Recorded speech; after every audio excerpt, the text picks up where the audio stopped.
Start. Assalamu alaikum. I am here in Lake Placid, New York, where it's snowing outside. I'm supposed to be on a small break, a brief break, in spending time in Lake Placid and Vermont. But I'm being told that I need to make a video in English on the genocide in Sudan and the role of the UAE and others. This is because a vlog that I did on a Canadian Pakistani channel in Urdu was very well liked as being informative. So Sudan is an ancient land, an ancient civilization which sometimes ruled Egypt, sometimes, but most of the times, Egypt was ruling Sudan. And when the colonial power ended in the modern era, Sudan emerged as the largest nation in Africa. But it was politically unstable with quite a few coups and also was a victim of intrigues by Vatican evangelical groups from the US and even European and the UK government. This was because southern Sudan had a majority of animist and Christian population, whereas the northern Sudan was mostly Muslim and Arab. So Sudanese in the south were incited to rise up against the northern Sudan, and just like East Timor, southern Sudan got the help from the west, unlike Palestine or Kashmir, where because the people who wanted freedom were Muslims were not helped. Anyway, Sudan was divided into two nations, I think around 2012. And even before that, when Jafar Numeri was ruling Sudan in the late 80s, and I first came to the US, I had started doing media relations, taking a break from my career as a physician because of the prevalent Islamophobia in the media even then. So in a meeting with the media, I was told that southern Sudan has slavery because of Sudanese government, the Arabs practicing slavery, and as a proof, they would say that the evangelical groups from the US would go there and free slaves and make videos and bring them back to the US. And I was surprised at the lack of any analysis done by the media. And I said, come on, guys, southern Sudan is completely controlled by the Christian militias. So if there is slavery there, who is involved in that? Not the Sudanese government, because they have no say, they have no control over southern Sudan. And then the journalists say, yeah, we did not realize that. Anyway, that was a little digression, but it was important to see how important media relation work is. So Sudan was also being targeted now by other countries such as the UAE and Russia because it has lots of gold and other minerals, including rare minerals, and it is also a very fertile land because Nile flows through it. So UAE has 50,000 hectares of farmland there, which I think comes out to 150,000 acres. So this was the reason that UAE had interest in Sudan. And when the Arab Spring happened all over the Arab lands, and the political parties leaning towards Islam came to power or were about to come to power, UAE and Saudi Arabia, along with Israel, crushed the Arab Spring. We saw that in Egypt, where President Morsi, the first elected president of Egypt, was overthrown and eventually died in prison. And General Sisi came to power, becoming field marshal, having not fought in a single war. So that is the unique thing about Sisi, that he is the field marshal who never fought a war. So while other nations overthrew their tyrannical and sometimes monarchical and sometimes left-leaning governments, the people in Sudan rose up against an Islamist-leaning government of General Umar al-Bashir, who had come to power in 1989. He was inspired by the teachings of the largest political movement in the Arab land, Ikhwanul Muslimin, or the Muslim Brotherhood. And he had worked with the famous scholar Hassan Turabi, who is considered to be quite progressive when it comes to women's rights. And Hassan Turabi helped him implement Sharia in Sudan, which Umar al-Bashir was doing to gain legitimacy. But because he had ruled for 30 years and people were tired of him, the Sudanese masses rose up against him. And here the UAE supported this overthrow because Umar al-Bashir was allied with Muslim Brotherhood, the same UAE which was uh, involved in crushing popular revolts. So this is the irony of Sudan, along with many ironies that I'm going to mention. But the UAE did not want a politically independent and a democratic government because the small family ruling UAE think that democracy is the biggest threat to them.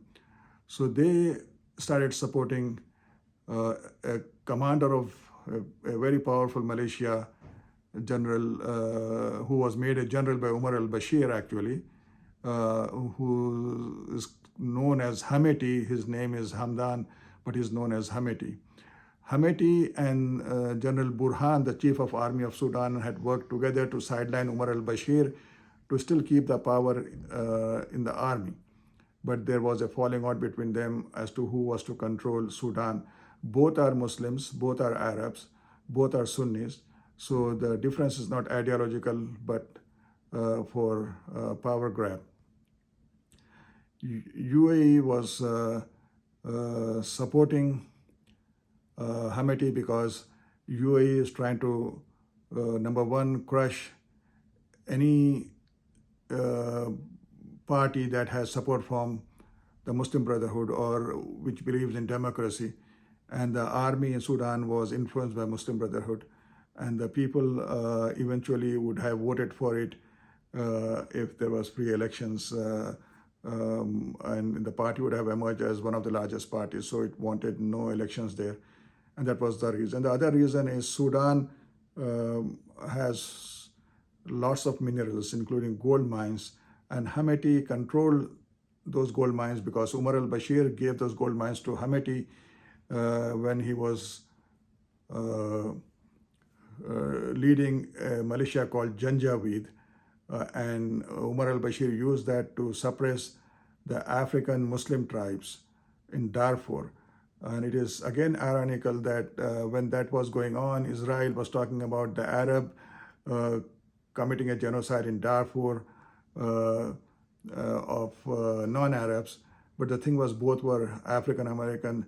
The government was controlled by Africans who dark-skinned they were, but would speak Arabic, and the people of Darfur would speak another language, but they were ethnically similar. But as soon as Sudan started to talk about building relations, normalizing relations with Israel, all the talk about genocide in Darfur was forgotten. So that is how genocide is politicized many times. So Hameti was given these gold mines, and his rapid support forces, which were involved in mass scale killing and even genocide, were now named as rapid support forces. And when Umar al-Bashir had seen that everywhere Ikhwan al-Muslimin or Muslim Brotherhood is on the defensive, and he wanted to please Saudi Arabia and the UAE, so he joined them in Yemen to fight the Houthis. And in Yemen also, let us not forget, Houthis were first supported by the UAE because after the Arab Spring there, a coalition government had come to power which had Islah Party, which was allied with the Muslim Brotherhood. So UAE supported the Shia Houthis initially because it wanted Islah thrown out. And MBZ, the ruler of UAE, who was the mentor at that time of MBS, who was just emerging as the strong man, he convinced MBS to take on the Houthis later. So while fighting in Yemen, Hameti became friends with the Wagner group, the militia that was Russian militia involved in genocide in Syria and in many African lands. So when Hameti and Abdul Fattah Burhan, the army chief, started to fight with each other in Sudan, Hameti got support not only from the UAE but from the Wagner group, and UAE also started to hire mercenaries for him from Chad, from Kenya, and also from Colombia. UAE has many Colombian mercenaries on its payroll that have been fighting in Libya and other places. This is how the UAE started to get involved. And the other thing that the UAE is fighting for is the agricultural land, because UAE does not grow much food for itself. So it has huge lands, 50,000 hectares, which is, I think, 150,000 acres of farmland in Sudan, and other interests there. So to crush the Muslim Brotherhood, to gain access to the fertile land of Sudan through which the river Nile flows, and for gold, because UAE wants to become the hub of the gold trade in that is the reason. So this was the backdrop about Sudan, and the principal fighters there, General Burhan and Hameti of Rapid Support Forces. But we should also talk about the UAE and its rulers and their background, which I think I will do in the second part, likely from the ferry, because I'm being asked to do it by the end of today. Thank you.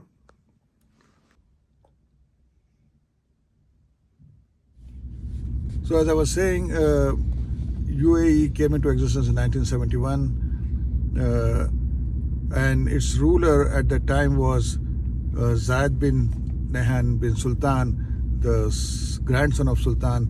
So these were Bedouin tribes who were engaged in warfare, piracy, and later pearl trade, and who were first under the protection of the Portuguese in 1550s, and later under the Dutch, and around 1750s came under the protection of the British. So after after Sultan, his son Sheikh Booth came to power and ruled for like 30-40 years, and when oil was discovered. But Sheikh Booth was not distributing the oil wealth among his family. He was trying to build the gold reserves for his emirate or his kingdom, which the family did not like. So they asked the British to dethrone him, which the British did. And the youngest son of Sultan, Zayed, came to power. After Zayed, his son Khalifa became the ruler, and Muhammad, now the current ruler, was the crown prince. But Khalifa soon had a stroke, and Muhammad became the de facto ruler. And after Khalifa's death, he became the de jure ruler also. So Muhammad has a great hatred for Ikhwan al-Muslimin, and he is afraid that any political movement in the Muslim countries, especially Arab countries, will lead to his own kingdom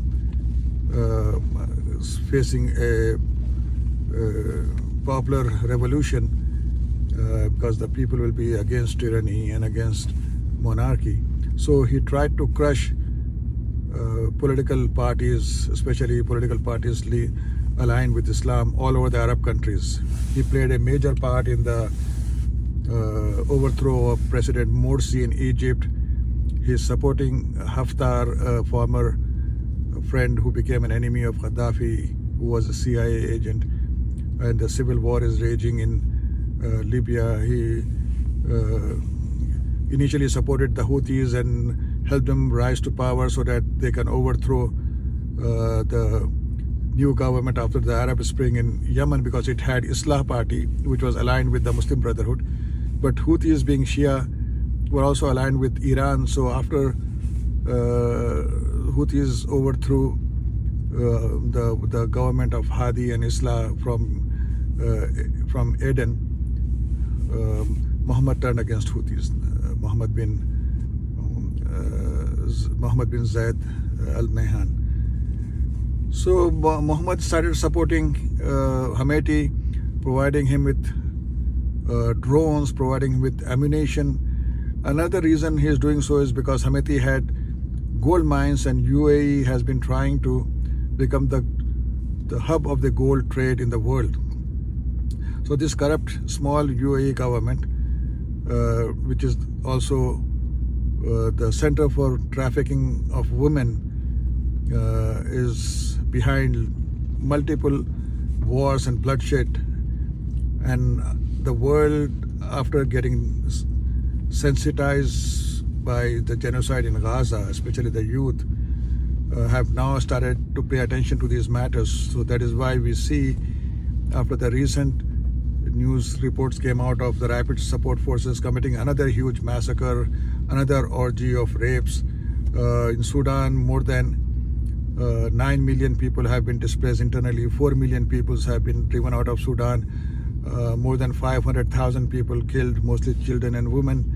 The rapes are in tens of thousands, and one of the key figures behind is Mohammed bin Zayed bin Nahyan of UAE.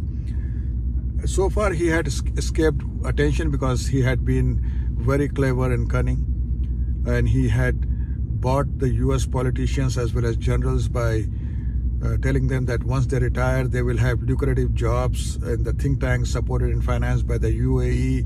So many politicians and generals keep quiet. We see the United Kingdom trying to whitewash the crimes of UAE as recently as a few months back, because the UK government is under great influence of the UAE. But UAE has also gone beyond, even beyond Israel, because UAE tries to control the public in the US and try to influence them by gaining influence among sports and popular culture. So we see sports teams in Europe like Manchester United being bought by the UAE. We see mixed martial arts fights happening in the UAE. Khabib is being sponsored by UAE, even though he's trying to move away, being a very decent man. Similarly, UAE brings in lots of sports stars and singers and comedians who are very popular to hold their programs in Abu Dhabi and Dubai. And this is how UAE has a very unhealthy and dangerous hold over not only American politicians and American military industrial complex, but also trying to have that hold on the youth. But now things are changing. The youth are in the forefront of fighting against the Israeli genocide in Gaza, which was supported again by the UAE, and they are now talking about and protesting against the genocide in Sudan with the help of UAE. So hopefully the hold of the UAE and its long reign of terror and genocide is going to come to an end. So that is what our biggest hope is, and that was what I had spoken in Urdu, and because of popular demand I tried to use this break when I'm not driving or doing anything but sitting in my car on the ferry. I was able to comply with this request. Thank you all for listening.